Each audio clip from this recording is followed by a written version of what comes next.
হাসিনা সরকার পালানোর পর আমরা যেই দৃশ্য দেখলাম, সেই দৃশ্যটা যদি একটু বর্ণনা করি, সেখানে কি হয়েছিল। যেই ব্যক্তিকে সেখানে নির্মমভাবে হত্যা করা হয়েছে, আকস্মিকভাবে এসেই তাকে হত্যা করা হয় নাই।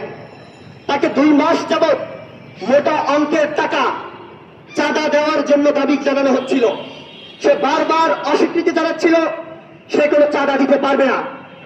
সে অস্বীকৃতি জানিয়ে 2 মাস নিস্তার পেলেও বাংলাদেশের প্রত্যেকটা টেম্পো স্ট্যান্ড, প্রত্যেকটা ঘাট, হাট, বাজার সব দখলদারদের দ্বারা দখল হয়ে গেছে।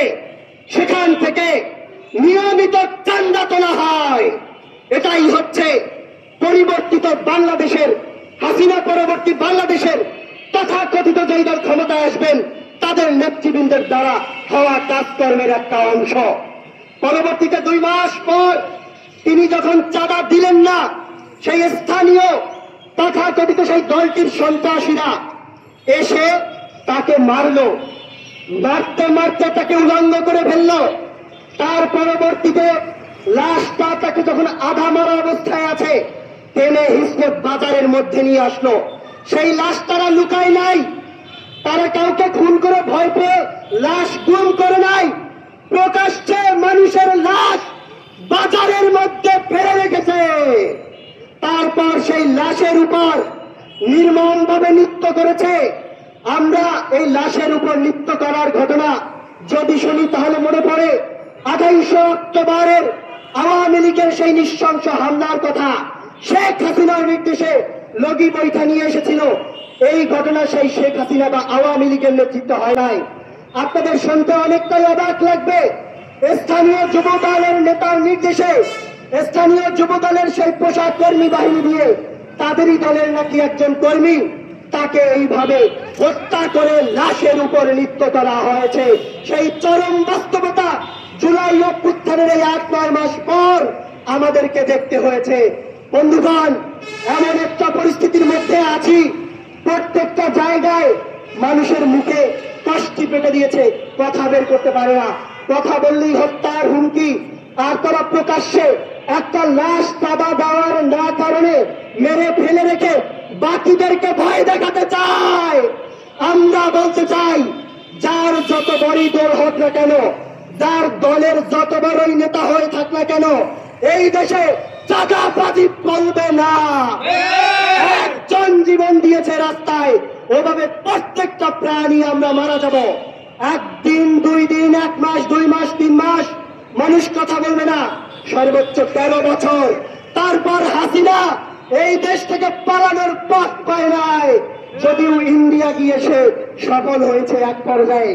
আমি তাদেরকে বলতে চাই, হাসিনা ইন্ডিয়া গিয়ে সফল হয়েছে, আপনাদের যাওয়ার জন্য কিন্তু কোনো পথ নাই, কোনো দেশ নেবে না, ইন্ডিয়া তো আপনাদেরকে গ্রহণই করবে না। অতএব আপনারা যদি সাবধান না হন, আমার মনে হয় সাবধান হবে না। আমাদের বন্ধু প্রতিম ছাত্র সংগঠন একত্রে ফ্যাসিবাদের বিরুদ্ধে আমরা আন্দোলন করেছি। জাতীয়তাবাদী ছাত্র দল এবং তাদের সংগঠনের এই যে যুব দলের নেতা কর্মীদের দ্বারা এই ঘটনা ঘটেছে, আমরা ইতিমধ্যে দেখেছি তাদের মধ্যেও যারা আছেন তারা এই ঘটনায় নিজেরা অস্বস্তি প্রকাশ করেছেন। আমার প্রশ্ন হলো, এই অস্বস্তি এত বড় একটা হত্যাকাণ্ড ঘটার পরে আপনারা প্রকাশ করছেন, আপনারা কি জানেন না প্রত্যেকটা ওয়ার্ড দখল হয়ে গেছে? আপনারা কি জানেন না প্রত্যেকটা টেম্পো স্ট্যান্ড থেকে চাঁদা তোলা হয়? প্রত্যেকটা লঞ্চ ঘাট, স্টিমার ঘাট কোন জায়গা নেই? বড় দল নাকি আপনারা? তাহলে কার দলের নেতা কর্মীরা সেটা গিয়ে দখল করেছে? এটা যদি আপনারা জনগণের সামনে স্পষ্ট করতে না পারেন, আগামীর নির্বাচন তো দূরের কথা, সে তো অনেক দূরেরই ব্যাপার, এখন পর্যন্ত স্পষ্ট নয়। এই বাংলাদেশের জনগণ যখন তখন সিদ্ধান্ত নিয়ে ফেলবে। এই বাংলাদেশের জনগণ এক লড়াকু জনগণ, তাদের সামনে কোনো প্রাসিবাদ, কোন দখলদার মুহূর্তের মধ্যে তারা যে বেনিশ হয়ে যেতে পারে, টিকতে পারে না, সেটা কিন্তু ইতিমধ্যে প্রমাণ হয়ে গিয়েছে। আমাদের সহযোদ্ধাদেরকে এইভাবে আমাদের কটাক্ষ করতে হবে, এইভাবে রূঢ় ভাষায় কথা বলতে হবে, সেটা আমাদের জন্য দুঃখের। কিন্তু আমরা বলতে চাইনি, বলতে হচ্ছে সেই জাতীয়তাবাদী যুবদল তাদের কর্মীরা এই কাজ করেছে।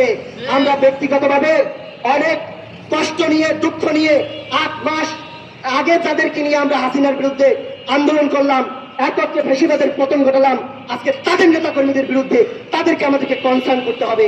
এটা বড়ই দুঃখজনক ঘটনা। টোটাল 8 মাসে আমরা চুপ থেকেছি, কোথাও কিচ্ছু বলিনি।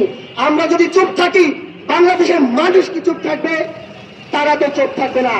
আমি বলতে চাচ্ছি, বাংলাদেশের ছাত্র জনতা যে যেখানেই আছেন, যে যেখানে যার ক্যাম্পাসে যেভাবে ছাত্র রাজনীতি করছেন, একই সাথে পড়াশোনা করছেন, দলীয় অথবা নির্দলীয় যাই করছেন না কেন, প্রত্যেকের জায়গাতে সচেতন আছেন।